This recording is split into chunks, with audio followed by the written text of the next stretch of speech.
Ladies and gentlemen, coming to the microphone, standing 6 feet tall, weighing in tonight at 148 pounds, he is the High Ranger, the mess from the West. He is Keane Mandles!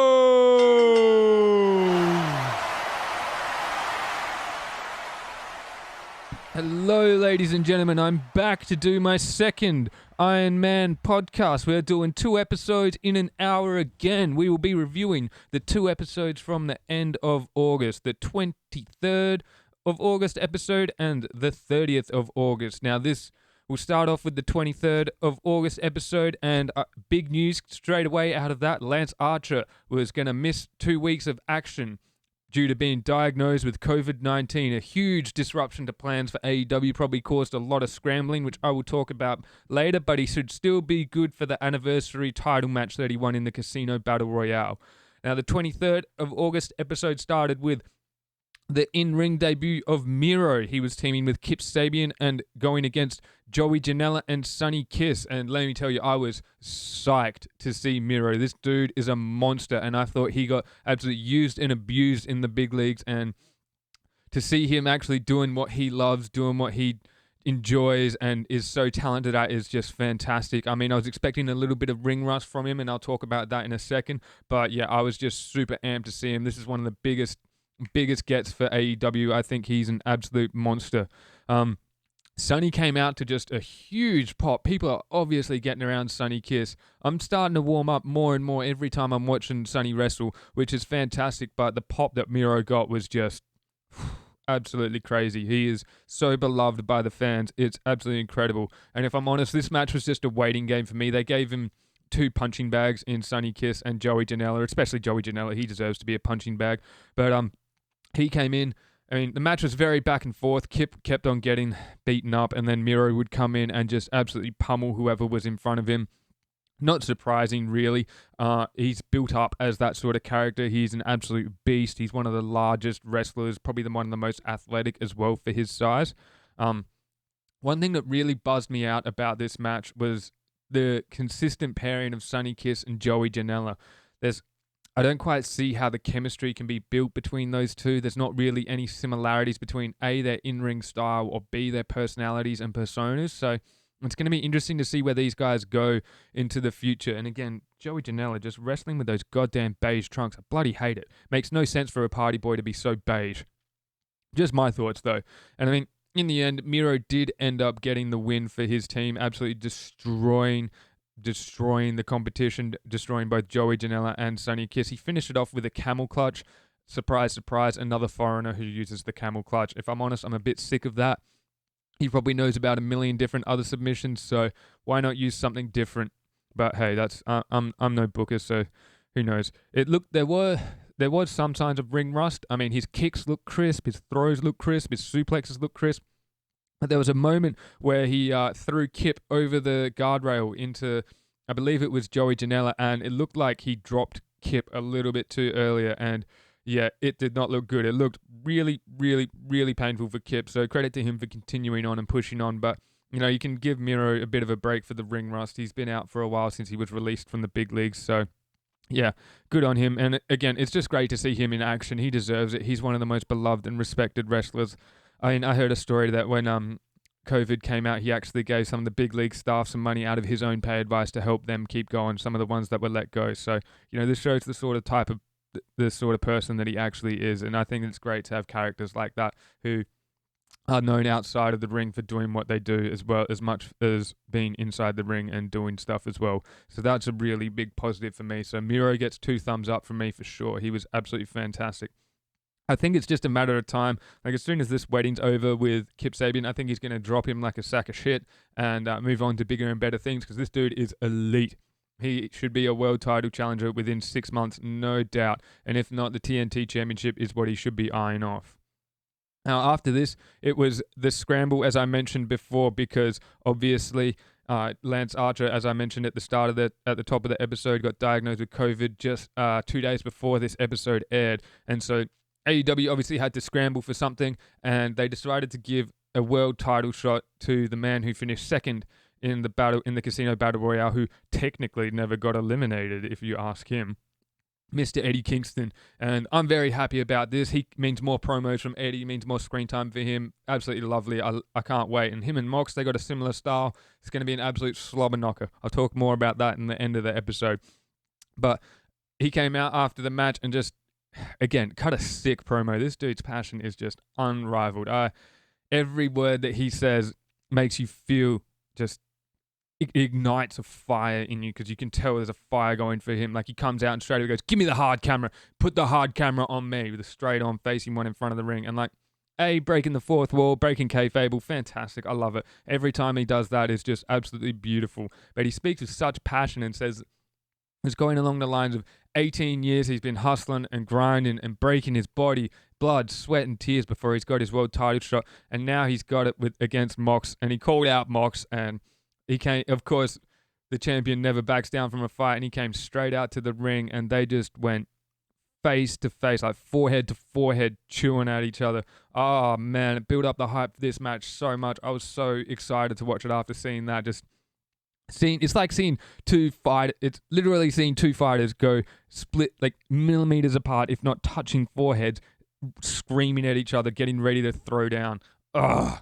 Gets me so riled up. I fucking love it. Absolutely love this booking decision. I think it was really well done and really worth it. I think he deserves a shot, and he's probably not the best in-ring performer, but, you know, what he lacks in that, he makes up for more than that in his promo work. So I think it's absolutely fantastic. Following that, it was another really interesting booking decision. Hangman Adam Page against Evil Uno, which that's a fantastic match no matter which way. Of course, they had his ex-girlfriend Kenny Omega on commentary, and this just seemed like it was just designed to punish Adam Page. Like, Evil Uno obviously came out with his 5 ghouls, but in the end, he actually sent them to the back and said, yo, I got this on my own, which is fantastic. It seems like Evil Uno's slowly drifting away from the Dark Order, which is fantastic. If he takes Grayson with him, that's going to be some shit, let me tell you. But it was just so much talk of Kenny Omega and is he moving to singles, and just reiterating the same conversation that they had last week on commentary again, which seemed a bit redundant in my eyes. We get it. He's a scolded ex-girlfriend. He broke Hangman's heart, and he's just trying to get away. But to have him commentating another match just to ramp up his own singles, I get it. Kenny's the cleaner. He's going to come in, and he's probably going to win a title soon. But, you know, I mean, with the Young Bucks doing what they're doing, obviously it's a bit of a mess as well. But yeah, I just don't get it. And I mean, Hangman is just fantastic. He's such a great in-ring performer, you know.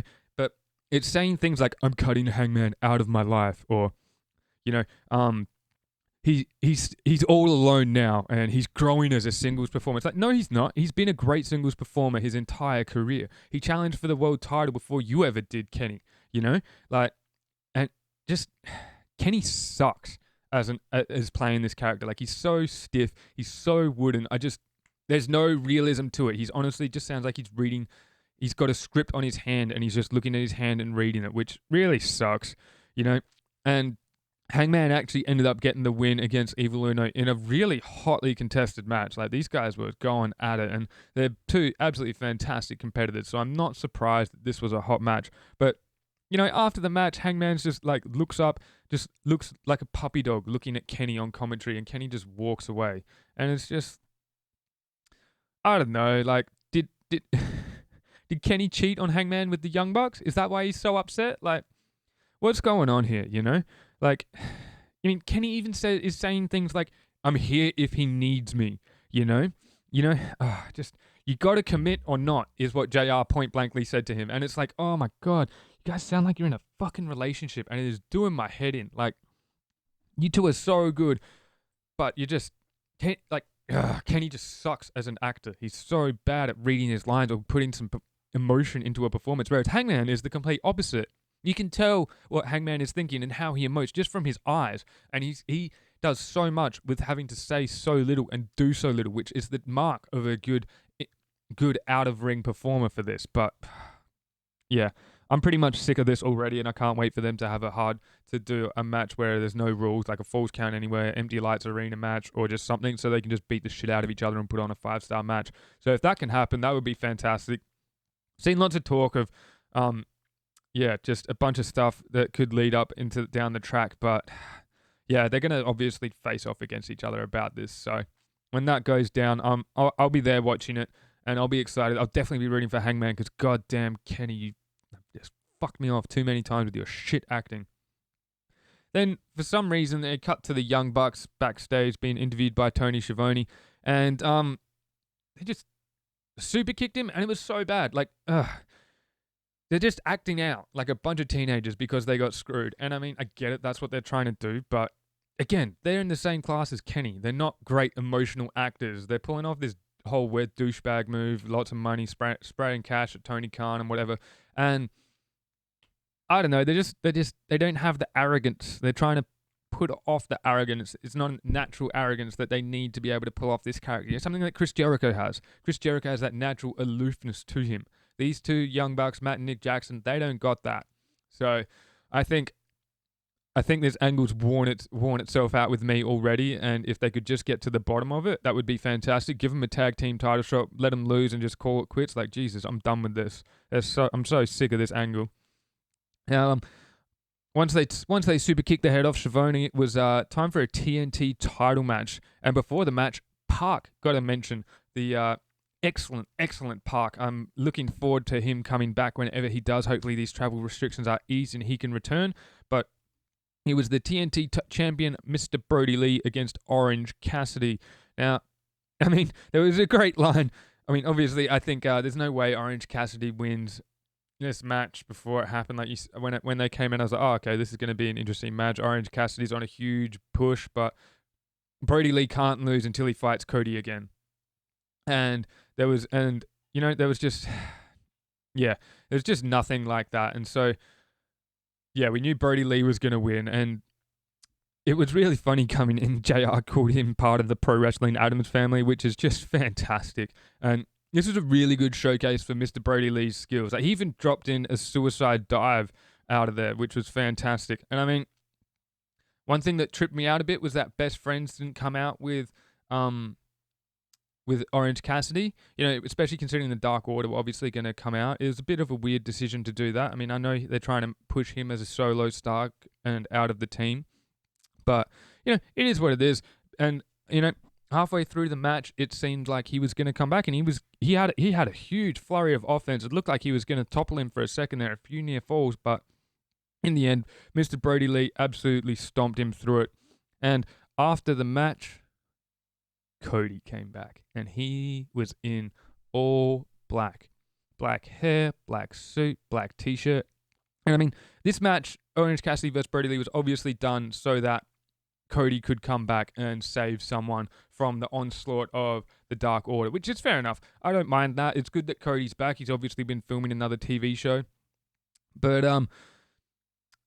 yeah, he even stuck the figure 4 on John Silver, which was fantastic. Good to see a submission move out of Cody. I think he needs to do that more. He's a very well-versed wrestler. So, but absolutely massive, massive stuff from him to be back. I'm so excited because he got absolutely romped in that TNT title match, and I was shocked, and I know most of the world was shocked. So we had no idea he was getting called up to a different TV show or whatever. So it was really good to see him come back.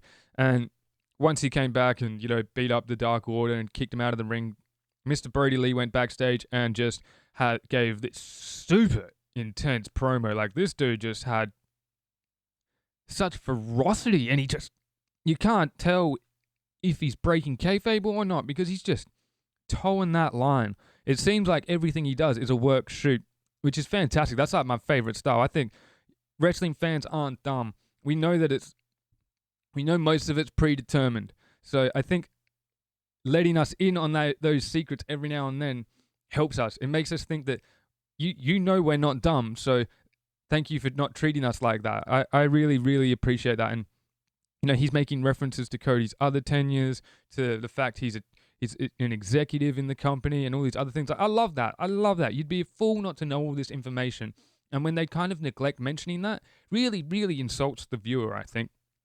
So really, really fantastic. But he ended up challenging Cody to a dog collar match. And let me tell you, that shit is legit. I am so excited. It's going to be in 2 weeks' time. So that's going to be fantastic. So we got to wait for Cody's reaction and acceptance of that. But this dog collar match is going to be vicious. 2 dog collars with a chain in between the two of them. Ugh. Thank God this is going to be absolutely spectacular. And that's a pay-per-view level match that's going to be on the weekly show. Absolutely fantastic. I'm so excited. What a great booking decision. And good on both of these men willing to sacrifice and take the bumps that they're going to have to take to do this. After that, Matt Hardy came out with Private Party, which struck a nerve with me straight away because if you remember, Matt was taken out last week by an unknown assailant. And yet, he's back straight away. I don't really get it. I mean, he's obviously still suffering the effects of that concussion from his match with Sammy. So, why not just give him a couple of weeks off and just say, just go chill, man, we'll be right. But no, he came out with Private Party. And again, he sounded like a goddamn presidential candidate, the way this bloke spoke. I mean, I get it. You're so happy for that the fans love you and respect you. It's like, dude, yeah. You built your name up in the big leagues. You are one of the most revered tag teams. You're death-defying Daredevil. Like, crazy stuff. But we all love you. Like, there's no need. Like, it just feels like he's pandering us just a little bit too much. After talking about, this person attacked me, I gotta find out who it is. Meh, meh, meh. The Inner Circle came out because they were all hinting that Jericho was the person who did it. But, Jericho's. And then Inner Circle came out. All of them. You had Santana, Ortiz, Hager, and Y2J. And first thing Y2J does, being the god on the microphone that he is point out that, Private Party were actually there before he arrived on the scene after Matt got taken out. So, who knows who could actually have attacked him. And if I'm honest, I kind of like that angle more, Private Party attacking him, but that's just me. I don't know. They also used this moment to reintroduce Sammy Guevara. Don't know, he's had a lot of time off since appearing in his match against Matt Hardy. I'm not sure why. He might have been getting some re-education training, or he might have just been taking a bit of time off for storyline. But either way, it's good to see him back. And after a bit of back and forth between these two posses, I guess you'd call them. I mean, Inner Circle are probably more of a gang than a posse, but Private Party and Matt Hardy, they were jawing back and forth. Matt Hardy saying he wanted to wrestle. And then the young fella, Isaiah Cassidy, challenged the great man, Y2J, to a match next week. He even called him a little bitch, which obviously riled up Chris Jericho into accepting it. And sure enough, next week, on the 30th of August, it will be Isaiah Cassidy versus Y2J. Already, Y2J is going to win this. It's no question, but hey, it is what it is. Then, once they got cleared out of the ring, FTR came out. And they gave a little promo reintroducing their touch of time of greatness, or some bullshit anyway, where where they're changing the rules of every tag team title match. It's going to have a 20-minute time limit, just like back in the day. Not a 60-minute time limit like most title matches have, a 20-minute time limit. And again, this just goes straight back into the old school feel. Fists, not fists. Fists, not flips. God damn, I hate that saying. But yeah, they came out and announced they're going to be versing SCU next week, which should be a killer match. SCU, obviously the first tag team champions for AEW, which is wonderful. And 2 very talented performers in Scorpio Sky and Frankie Kazarian. And they just kept on yakking and yakking and yakking. And then they just called out basically every contender, just like they did last week and Jurassic Express stood up. And this week, Best Friends came in and they were getting ready to fight, and they said, all right, you guys want it? Let's do it. And so they all got down in their wrestling kit, brought in the referee, and just as he was about to ring the bell, they stopped his arm from ringing the bell and said, whoa, whoa, whoa, whoa, whoa. FTR retreat and go, now boys, Best Friends, y'all have been in some hectic matches last couple of weeks, man. You take another week just to chill out and relax. And so they actually didn't have a match. And I mean, I get that these guys are playing uber heels, trying to be cowardly and everything like that, but they're so big and powerful, and they're trying to run train on everyone, and yet it's such strained tactics and booking. I would imagine they would just be wanting to monster everyone. Like, that's what I would do, because that's what these guys are. They're freaking monsters. They're not the tallest blokes, but they are boxy and strong and big. So, it is what it is. And again, I'm not a booker, but it does make I don't like seeing cowardly champions. It does my head in because it's like your champions. I get it if they're like the type of character that does that, but these guys don't seem like that. They seem like they're old school, cut from the old school cloth, which means they just want to punch people and beat them up and beat them. So again, weird that they're doing that, but hey, I'm not a booker.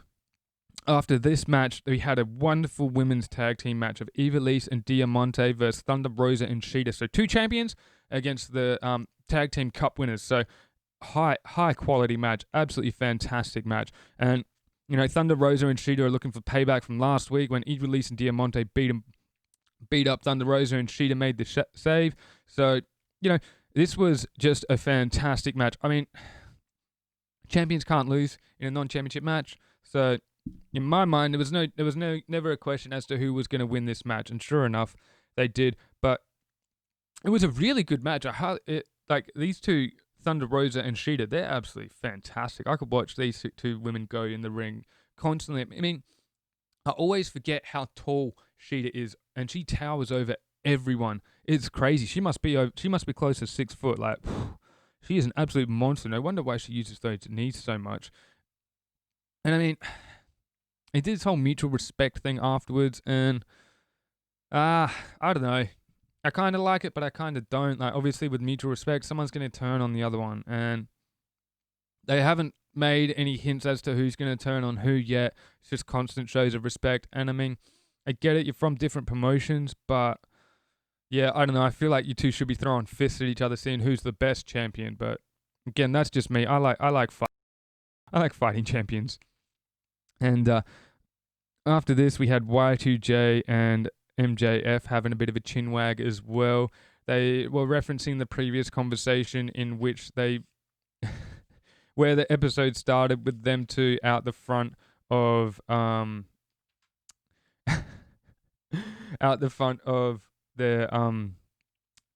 stadium. No, but you said I was an idiot. Or this guy sucks. And honestly, we are just blessed to see these two work together. They are just gods of promo work, and the comedy that they use is so simple and so rudimentary that it just works because these two are so good at it, And I don't know what they're doing down the track for these two, whether or not MJF's gonna look to join the inner circle, because remember last week he was talking about joining a faction or whatever, or starting his own, or if there's going to be a betrayal and it's going to be Y2J versus MJF, which, if I'm honest, that's probably what I'm rooting for, because seeing these two cut promos backwards and forth, maybe they can do another debate. We'd be blessed. We would be blessed for that. So fingers crossed that that's where it's going. Like I mentioned, the main event for this match for this week was Eddie Kingston versus Jon Moxley for the AEW World Championship. Slapped together in the last minute because Lance Archer has COVID-19, but hey, it is what it is, and Eddie's a goer, and Mox is a fighting champ, so we would just wait. They were both ready to go, and JR used his old terms, a slobber knocker, and sure enough, that's exactly what this was. There was some fantastic moments, including the two of them just standing there, just chopping the shit out of each other's chests, and no one taking a backward step, just trading right hands, no one taking a back step. It was fantastic shows of toughness. And I mean, like 5 minutes into the match, you could tell straight away there was no way that Mox was going to lose this match. I mean, I don't know why he would, but when he's got to challenge Lance Archer, they will always talk about, is it going to be Mox versus Archer or Kingston versus Archer? Ooh, Lance might have to change his preference. It's like, no. Moxley's going to win. Don't even talk about it. And again, like I said, Eddie's not the strongest in-ring competitor, so we had to they slowed down the match, which kind of made it a bit more dull. There was not lots of rest holds, lots of strikes rather than big wrestling moves. And if I'm honest, I was just waiting for someone to bleed. I really was. I was hoping that someone would bleed. I was hoping that someone would get busted open, but alas, it didn't occur. Maybe next week, I don't know. And in the end, Mox ended up getting the win by choking out Eddie Kingston in the Bulldog choke, and I mean, Eddie never quit. He literally just passed out a la Stone Cold Steve Austin in the sharpshooter. So that's a bit crazy. And then, I mean, the Lucha, once he passed out, basically the Lucha Brothers came in, who were at ringside, and just started wailing on Moxley. Will Hobbs came out for the save, and then they had to fight off. He had to fight off Lucha Brothers, and then for some God knows reason, Darby Allin came out and actually helped Will Hobbs because it was 3 against 2, and then fucking Ricky Starks came in. God damn it. I am so sick of this Ricky Starks and Darby Allin feud. If it can just end, that would be fantastic.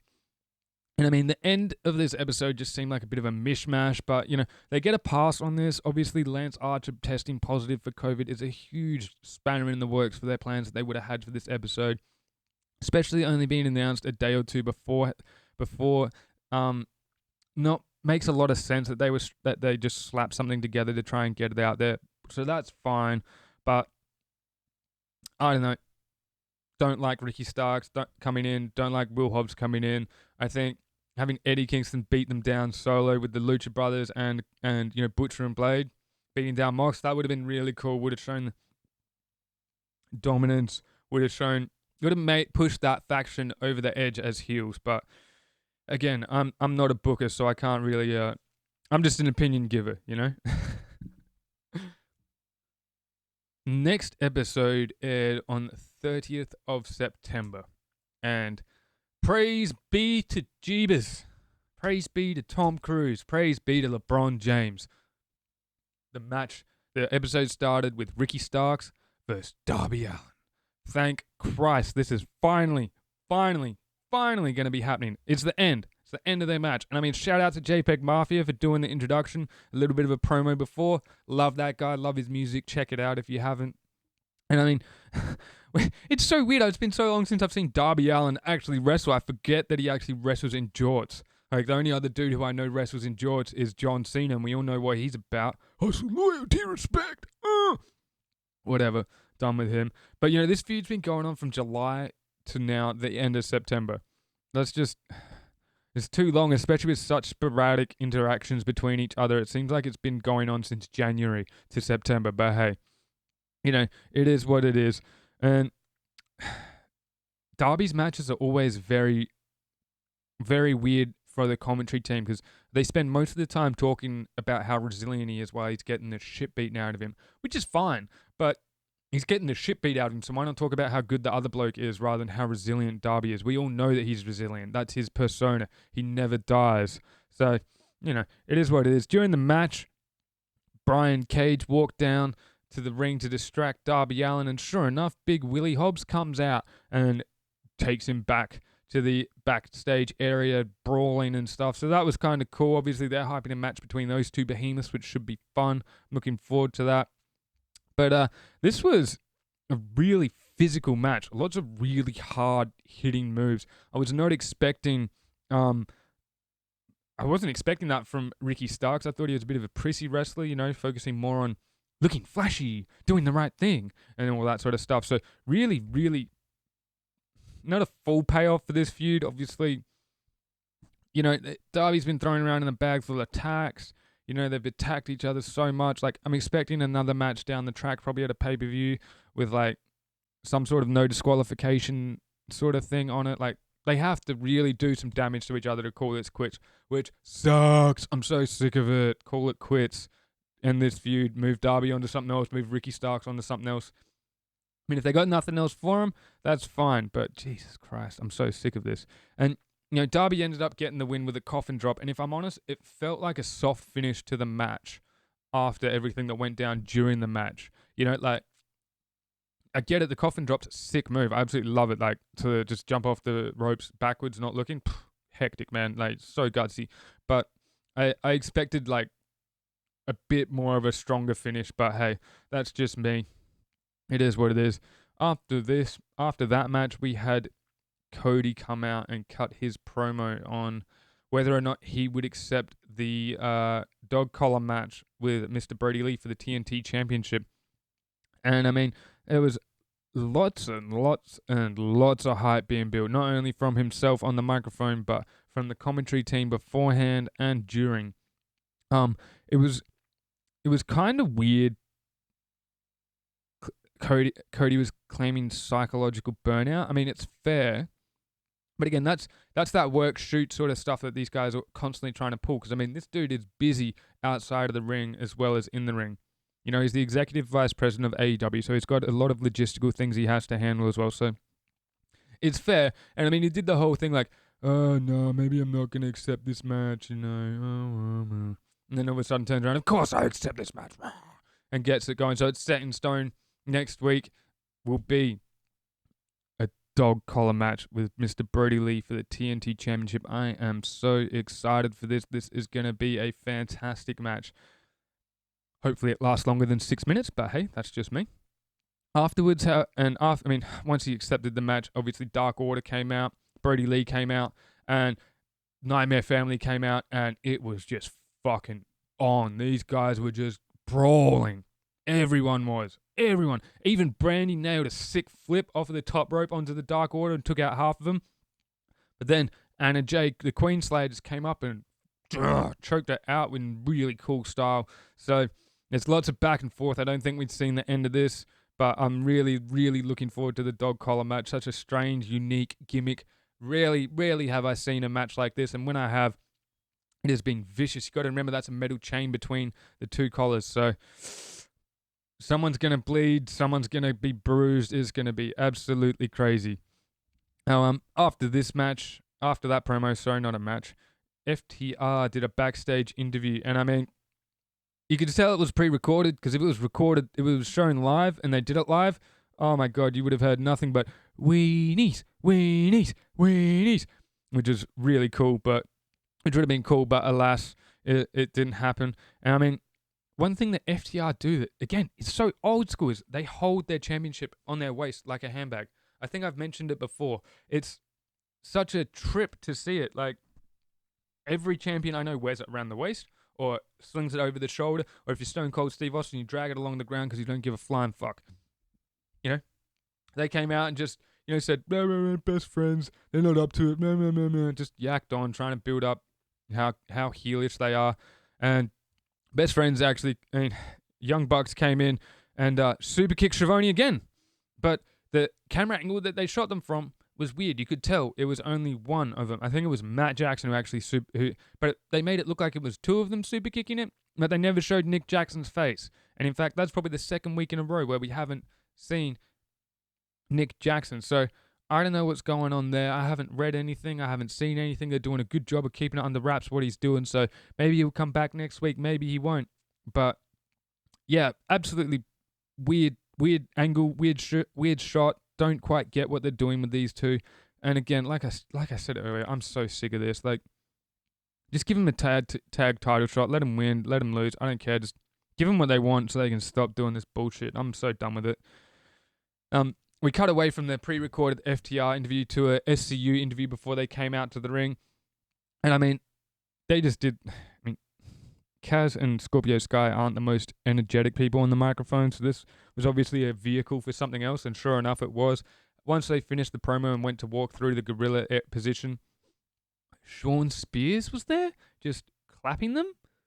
Like, I don't get it. I don't get Sean Spears' vibe. Like, remember in the Casino Royale match, he just didn't go into the match. He went to commentary, and then he just walked around the ring a couple of times waiting for people to get eliminated.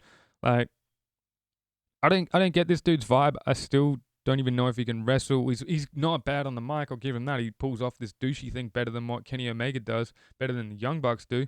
But yeah, just seemed a bit unnecessary for me. But hey, I'm not a booker. So next was the 20-minute Brush with Greatness. That's the name of what the FTR are doing. And it was SCU versus FTR with Hangman on commentary. And let me tell you, it was so funny. Straight away, he's sitting down there and he's asking for another drink, telling him he only drinks whiskey. Like, again, this dude is great. I absolutely love his character. I think it's fantastic. This match I had high expectations for, and it lived up to it. SCU and FTR, two crisp tag teams, and especially Frankie Kazarian. This kid he's not a kid anymore. He's been around for years, but he is so underrated and underappreciated. He is absolutely fantastic. I'm a big fan of his in-ring work. I mean, obviously I had Hangman on commentary trying to angle into this Kenny Omega relationship breaking up. You know, did he cheat on you? Did he not? But really good moment was saying Kenny's intentions are not clear anymore, and Hangman's still going, we're going to be a tag team, I'm a tag team performer, get back together with me. But aside from the initial conversation, there wasn't really much Kenny Omega chat, if I'm honest.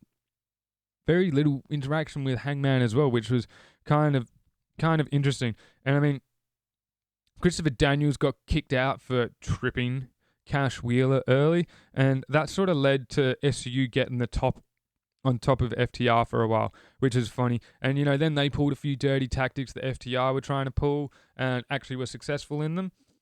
And at one stage, they actually got him down for a double pin. It was fantastic. Like, I think they did 2 sunset flip. I can't remember what move they did, but they both nailed the same move. I think it was a cutter or something like that. And they both Scorpio and Kaz tried to pin both members of FTR at the same time, opposite ends of the ring, for a double pin.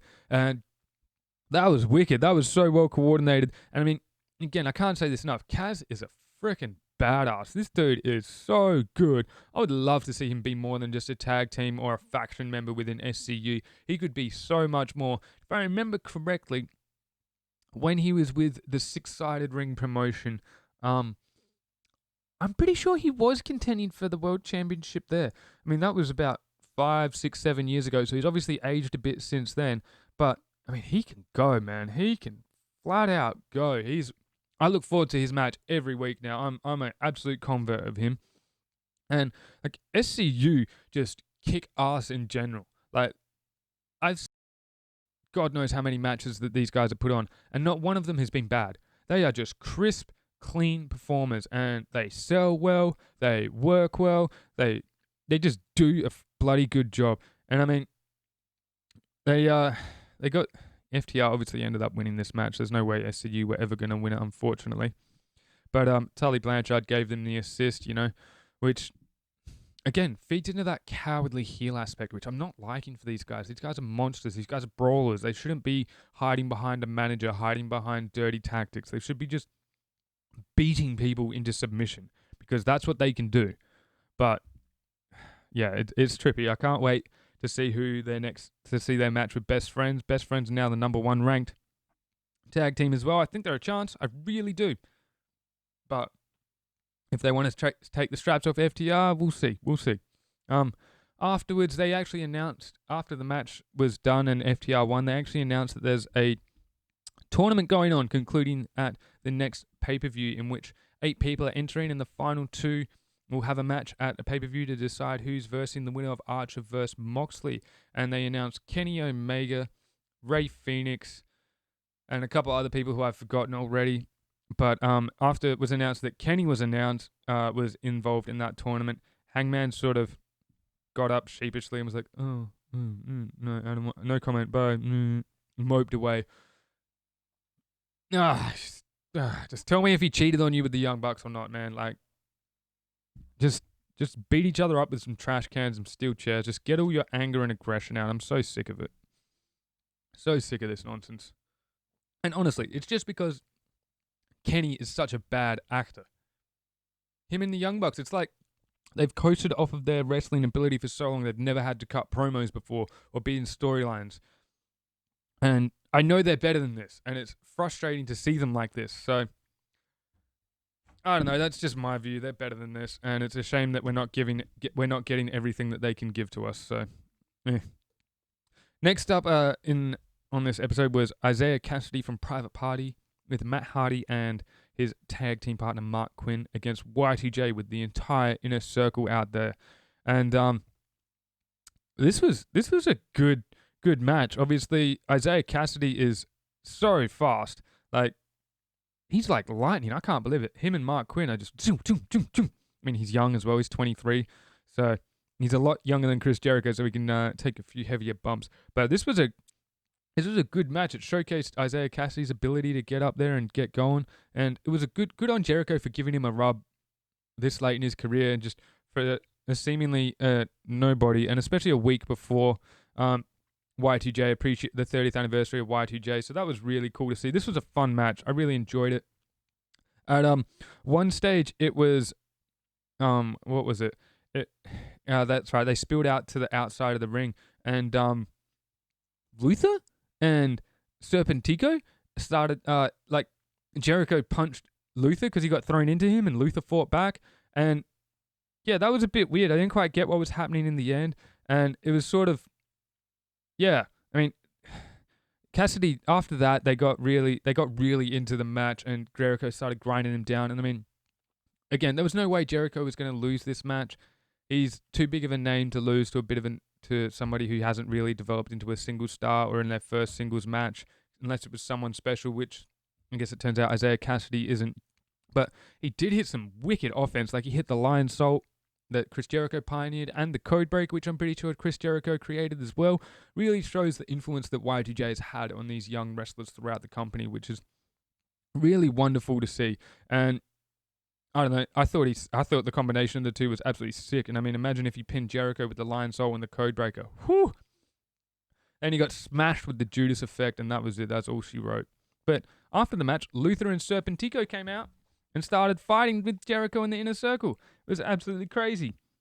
And I mean, as it was explained by the commentary, Luther and Y2J actually have a really rich history. In fact, I'm pretty sure they wrestled in their Chris Jericho's first match ever was against Luther, or they trained together in the Heart Dungeon.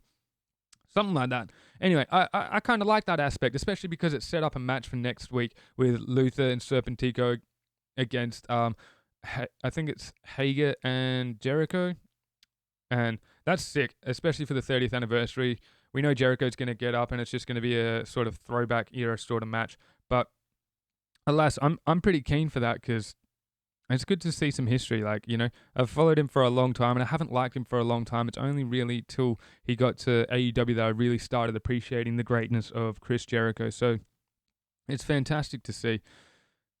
Now, after this, we had a pre-recorded segment of Miro and Kip planning the bachelor party, and this was just weird. Like, it was shot like a YouTube video, like a gamer video. Like, I get it. Miro is a gamer, and that's how he's gotten big outside of the ring. But yeah, this was just shot really weird and not edited well, like a YouTube video, I guess. Not like mine though. Mine are great. And in the end, it featured this bloke Billy Mitchell, who I don't know who he is, but the commentary team explained later he's like world's best arcade game player or something like that. Like, kind of fits in with what they're doing, but I'm a bit over it. I didn't really quite get it, and like I said earlier, once Miro gets done with this wedding bullshit, I'm so excited for him to move on to bigger and better things.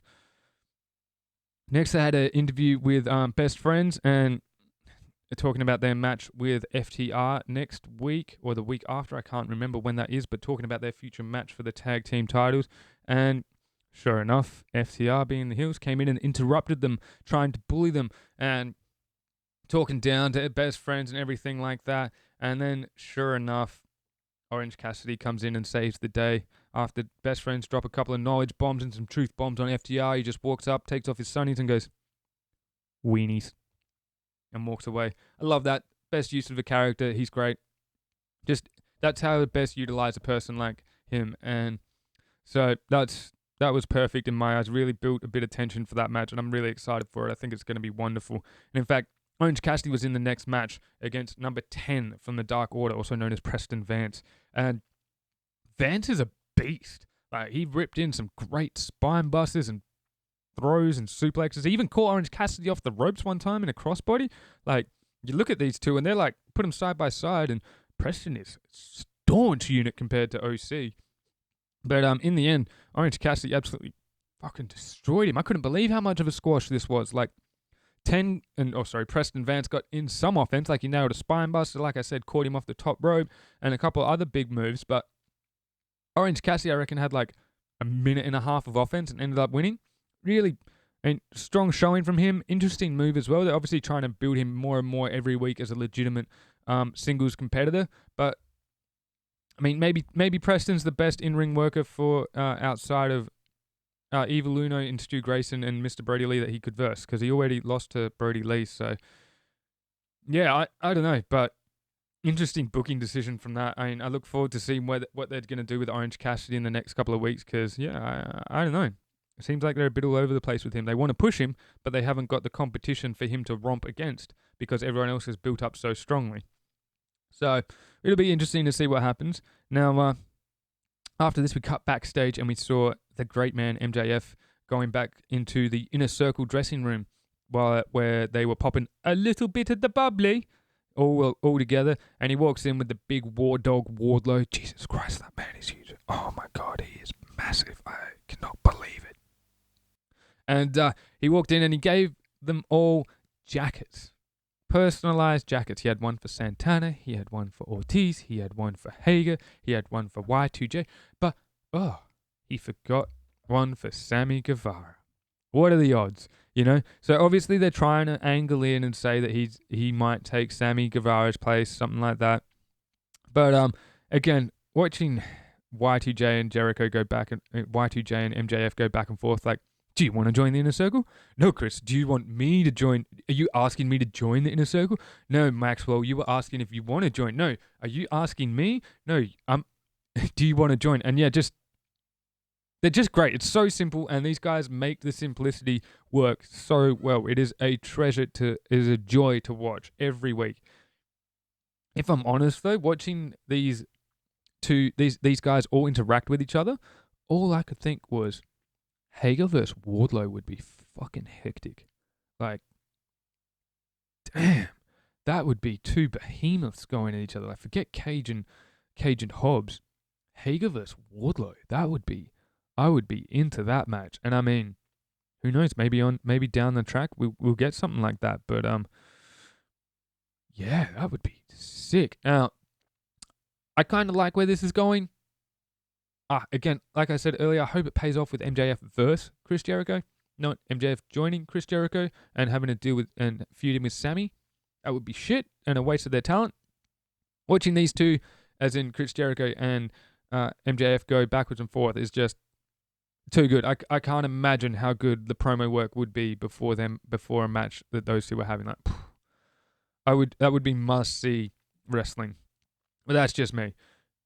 The next match was the return of Dr. Britt Baker, DMD, versus a woman named Red Velvet.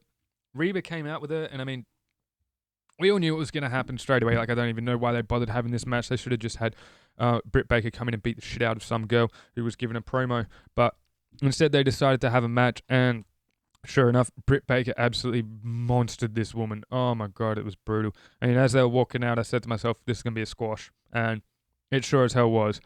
I don't think Red Velvet got any offense in. And not surprising, Britt Baker's probably one of the best female wrestlers not outside of Sheeta and Thunder Rosa in the promotion. So I'm not surprised that they're building her up as a strong heel contender. The monster heel angle's a bit bizarre. Like, psychological monster, yes, this woman is twisted. But I'm glad to see that she's getting a good run. Hopefully she has a title run soon. She's finished with her stuff with Big Swole, which is fantastic, and I think she can just focus on being the crazy dentist that she is. So I'm looking forward to it. She has a real mean streak, and her character has a real mean streak that I absolutely love, and I think it's great when a wrestler can switch that, move over and just like one look at the camera and you're like, oh shit, they've changed. They're in their mean mode now, like that's a real skill to have, and I think she has that quality in just absolute abundance. So that once that match was over, it was a time for an Eddie Kingston promo. He brought out all of his boys and brought out the entire group. He had... Oh, no, he didn't. He had Blade, he had Rey Fenix, and he had Penta L0, all that. And one little side note, I love that whenever he talks about Penta, he goes, this is my best friend. We got Mr. Rey Fenix, we got the Blade, and we have my best friend all in the ring with me. And like, I just love it. I love thinking about those two being friends as much as I love thinking about Butcher and Rey Fenix being best of friends. So, love you, Eddie Kingston, and love the work you're doing. He comes out onto the mic and he's basically saying that he never quit, he never lost to Moxley. He just got called. The referee just said that he didn't answer his. He didn't have any life left in him, so he was out of there. He also went on saying that he was never eliminated from the Battle Royale either. So. It is what it is. It's a great promo. He's doing the hard done by angle very, very well. And again, he just speaks with such passion. It's It's fantastic to see. I'm a big fan of his work. And he actually brought out Brian Rensburg, one of the referees, to ask him why he called the match off. And Rensburg held himself so well. Like, he was fantastic. I couldn't believe that he gave as strong a response as he did, saying, well, our main job here at AEW as referees is to make sure that you're safe. And I mean, yeah, Eddie, you and I are good friends, but we were at work. And at work, my job is to make sure that you are safe. And really good angle. I really appreciated that promo. I thought it was really good to see one of the referees have a voice, because they are all their own person, and they are characters within the show as well. So it was good to see them get a bit of screen time and a bit of mic time.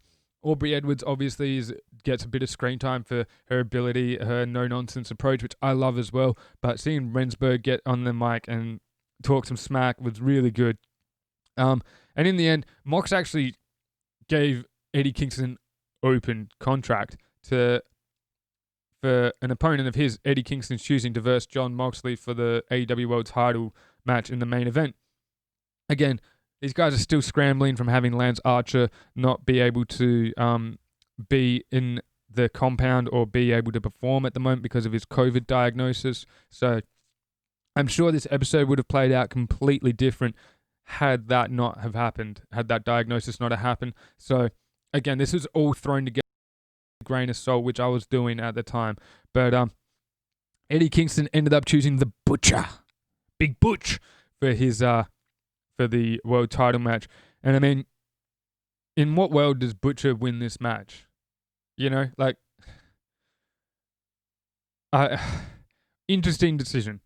Like if he'd have chose someone different, maybe himself again, or he might have chosen, someone completely obscure like Cody, or if he chose, Mr. Brody Lee or something like that, like just someone who is a bit more of a believable chance to beat Moxley. I think this would have been a better finish to the episode and a better main event. But instead, he did choose his stablemate in Butcher. And I mean, Butch he ain't got it. He ain't up to it. He's a big boy. I don't know how old he is, but he's a big boy. He's a bit unco in the ring because of it. And I think his age is wearing him because he's very limited in what he does, Like, one thing I will give him credit for is that everything he does looks like it hurts. Like, his punches look like they hurt. His clubs to the back of the head look like they hurt. His suplexes look like they hurt. Damn, his jumping crossbody, it's like a train hitting you. I swear to God, I don't know how they make that. I don't know how people get up after that. This match was bizarre. There was so much legwork, like so much legwork.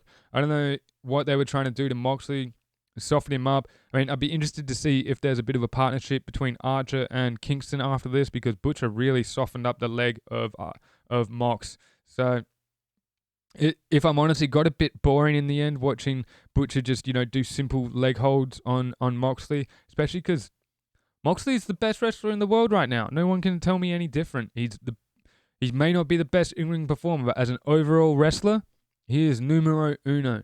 And to see him have to go through this match was at times a bit painful. Like, he's better than this. And the problem is, I don't think Butch is better than this. So maybe they wanted to give him an easy night. Rest up, But, I mean, I swear to God, it honestly feels like Butcher only knows 3 goddamn moves. He can do a crossbody, he can do a press slam, and he can punch people. That's about it. Like, obviously he can stomp and chop and all this other stuff. But aside from that, you don't really see much offense from him. And in the end, Mox got the win with a bulldog choke, as everyone expected. And I don't even remember if this match was such a drag by the end of it. I don't even remember what happened after it. I think Mox just stood tall with the championship, ironed off Eddie Kingston. And yeah, I don't know. Like I said, it was a bit weird to see someone who was never a chance at winning the championship go in a world championship match. Like, most of the time, a contender or a championship match is against a contender and a believable chance. But lately, AEW just seems to be using nuffies constantly. I mean, Eddie Kingston last week, yeah, sure. I'll let that one. That's not a nuffie. That's a legitimate contender. But he could have chosen someone better than the Butcher. And in the end, that really ended the episode on a bit of a sour note for me. So they can probably, I don't know who they would have chosen otherwise, but hey, it is what it is. And so next episode is actually the 30th anniversary episode with the Chris Jericho Appreciation Night for his 30th anniversary of professional wrestling, which I just want to take the last couple of minutes here to shower him in praise, because this man is amazing. I cannot believe how old he is. I believe he debuted at the age of 18, if not younger. So at the very least, I'd say he's over 45, like maybe closer to 50. And just the shit he does, and it's just crazy. I don't know many 50-year-olds or close to 50-year-olds that can move like him. And I mean, he has been very lucky. I don't remember a major injury ever befalling him. And he has just evolved as the times have evolved. And it's been such a pleasure to watch him ply his craft and work his work. Like, his ability and his willingness to give young stars a rub is just second to none. Like, again, in his match with Isaiah Cassidy, Cassidy dominated that match. He even hit the Lion Salt and Code Breaker. Like I said, sure enough, he went up to the top rope and got smashed with the Judas effect. But yeah, he still got in a flurry of offense that made him look fantastic, which is what Y2J does every week. Like, his matches with Orange Cassidy, his trilogy. Oh, fantastic. Orange Cassidy would not be where he is today without Y2J letting him win, or Y2J being booked as the loser for that Mimosa Mayhem match. So his willingness to put over young stars and recognize young stars is just fantastic. Like, look at his stable, Inner Circle. He's the oldest one there, comfortably. Like, Hager's probably in his early 30s. Santana and Ortiz can't be the wrong side of 30. And Sammy's, like, I'm pretty sure Sammy's under 25. Like, he has got so many young, talented people around him. And if MJF joins him, Jesus, that's 23. It's a 23-year-old he's going to be with him. So that's sort of the reason why I'm hoping MJF does feud with Chris Jericho, because it's just another way that Chris Jericho can leave his legacy in establishing these stars who are on the brink of being established stars. By beating him, gives them a legitimate feel to their character, a legitimate feel to who they are, and a legitimate feel to them being contenders and dominating the sport for the next few years. So I just want to give another shout out to Y2J. 30 years next episode. Fucking stinging to see it. I hope he has a great match with Luther and Serpentico. Should be fantastic. But that's all from me, folks. We are inside the 60-minute time limit, which is fantastic. Another one there, so give that a big tick for everyone. And lastly, I'd just love to give a big shout out to my boy Roscoe McGlashan. It's his birthday today, so I recorded this on his birthday, and he was still willing to set it all up for me. So big shout out to him. I love you, buddy, and I hope you have a great 38th birthday. Thank you, everyone, and I hope you all enjoyed what I said.